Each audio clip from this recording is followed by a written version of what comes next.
Health officials are tracking an uptick in cases of a food-borne parasite across the country. Several cases have popped up here in Tennessee. The illness is linked to contaminated fruits and vegetables. Sarah Oppman joins us here in the studio with what doctors are saying. Good morning, Sarah.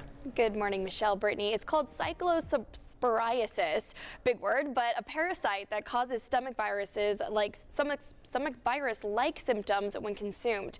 Health officials are tracking hundreds of infections across the country this summer. Since May 1st, the CDC has reported 843 cases nationwide, including between 11 and 30 right here in Tennessee. This illness spreads differently than a typical stomach virus. Instead of passing directly from person to person, it's most often linked to fresh fruits and vegetables that were exposed to contaminated water before they're harvested or processed. It's now being reported that it can also spread through swimming pools and splash pads, as the parasite is resistant to bleach. So the fact that we're seeing quite an increased number of Cyclospora infections is definitely concerning from a public health standpoint.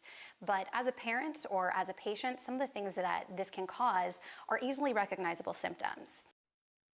Symptoms can take 1 to 2 weeks to appear, making it difficult to figure out what caused the illness. But doctors say stomach cramps, watery explosive diarrhea, vomiting, fatigue, and low-grade fever are all common symptoms. They recommend calling your primary care provider if you're concerned with dehydration, and testing can confirm the parasite, and treatments with antibiotics are available.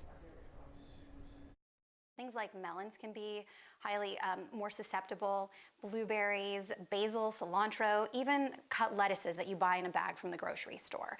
So we are somewhat more prone to it just based off of what we're eating throughout the summer. But the good news is there are precautions that you can take. So washing your fruits and vegetables, especially with water and a brush, cooking your fruits and vegetables can eliminate this parasite. Removing the skin and outer layers of produce can also reduce risk. Doctors tell me that they still encourage everyone to eat their fruits and vegetables. Just make sure you're cleaning them properly and eating them cooked when possible. Coming up in the next half hour, we'll hear from the same doctor about staying safe under UV rays, even with cloud cover like we've been seeing this week. For now, ladies, I'll send it back to you.